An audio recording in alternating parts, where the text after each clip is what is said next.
আমার বাসায় কাজ করে গেছে পিয়ন, সে এখন 400 কোটি টাকার মালিক। হেলিকপ্টার ছাড়া চলে না। হ্যাঁ, বাস্তব কথা।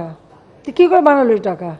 সরকারের সমস্ত উন্নয়ন প্রশ্নবিদ্ধ হচ্ছে দুর্নীতির কারণে। দুর্নীতির উৎসমুখ বন্ধ করবার জন্য আপনার প্রশাসন বা আপনার দল বা রাজনৈতিকভাবে প্রভাবশালী বা অন্যভাবে প্রভাবশালী যারা আছে তাদেরকে নিয়ন্ত্রণ করবার জন্য অভ্যন্তরীণভাবে আপনি কিছু করবেন কিনা?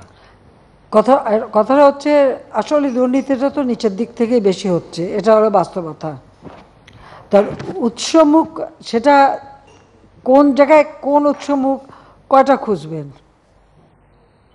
আর তথ্যের ব্যাপারে যেটা বলবো, যে এনবিআর যখন তথ্য দেয় সে হিসাব করে তার ট্যাক্স কত আসলো, সে ওইটা বুঝে বলে।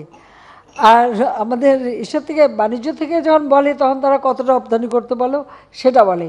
তা আজকে আমি যে একটা, আপনারা জানেন যে একটা কর্মসূচিতে আমি ছিলাম, তখন আমি বাণিজ্য মন্ত্রীর সাথে কথা বললাম। আমি বললাম যে অন্ততপক্ষে এই যে তোমাদের একটা হিসাব যে আমার এত রপ্তানি হলো, আর এনবিআর হিসাব করা দেখে যে তার ট্যাক্সটা কতটুকু, রাজস্বকে কতটুকু পেলো, ওইটা কম হলেই সে মনে করে যে কম হলো। বিষয়টা তো সেরকম না। এটার একটা সামঞ্জস্যতা থাকা দরকার। কাজে ওটাকে ওইভাবেই দেখতে হবে যে এনবিআর তার ট্যাক্স কত পেলাম বা রাজস্ব কত পেলাম সেইটার হিসাব নিয়েই সে বেশি থাকে। আর বাণিজ্য মন্ত্রণালয় ভাবে যে না, তাদেরটাই ঠিক। তো এটা আজকে আমি কথা বলে আসছি, ওই যখন আমি ওই যে যারা রপ্তানি ট্রফি দেওয়ার সময়, যে এটা নিয়ে তারা বসবে, বসে একটা জায়গা আসবে যে এরকম দ্বন্দ্বটা যাতে না থাকে সেটা। আর একটা হচ্ছে যে স্বাস্থ্য থেকে শুরু করে সব জায়গায় দুর্নীতি তো এমন পর্যায়ে ছিল যে কোনো কাজই তো করা যেত না। সেক্ষেত্রে ধীরে ধীরে তো আমরা অনেকটা সহায় নিয়ে আসছি। আর কোভিডের সময় বিষয়টা ছিল, সত্যি কথা বলতে কি, আমাদের কতগুলি নিয়ম আছে। একটা জিনিস কিনতে গেলে টেন্ডার দাও, তারপরে সরকারি টাকা, ওইগুলি করতে গেলে পরে তো রুগী বাঁচানো যেত না। তখন আমাকে কতগুলি সিদ্ধান্ত নিতে হয়েছে তখন, যেটা আমার সমস্যার দরকার নাই। আমার এখন সিরিঞ্জ কিনতে হবে। এখন যদি আমি টেন্ডার দিয়ে যাই, তাহলে ভ্যাকসিন দেবো কবে? আমি সোজা প্লেন পাঠিয়ে দিয়েছি, কোথায় পাওয়া যায়? ছোট সিরিঞ্জ লাগবে, পাওয়া যায় না, বড়টা দাম বেশি। আমি হোক দাম বেশি, আমার এক্ষুনি দরকার, কাজে আমাকে আনতে হবে। আমি 3 দিনের মধ্যে আমি প্লেন পাঠালাম, যা পেলাম কিনে নিয়ে 4 দিনের মধ্যে 5 দিনের মধ্যে আমি নিয়ে আসলাম। এখন যদি ওটার উপরে দুর্নীতি ধরতে চান ধরতে পারেন, কিন্তু তখন আমার কাছে ছিল মানুষ বাঁচানোটাই হচ্ছে ফরজ। মানুষকে আমি কীভাবে বাঁচাবো? আমার ভ্যাকসিন কিনতে হবে, ভ্যাকসিন বুকিং দিতে হবে। সরকারিভাবে করতে গেলে দীর্ঘ সময় মানে ইয়ে করতে হবে, টেন্ডার করতে হবে, টাকা দিতে হবে, হেন তেন। আমি কি করব? আমি ভ্যাকসিনগুলোকে বললাম যে এত টাকা আগে ডিপোজিট দিয়ে বুকিং দিতে হবে।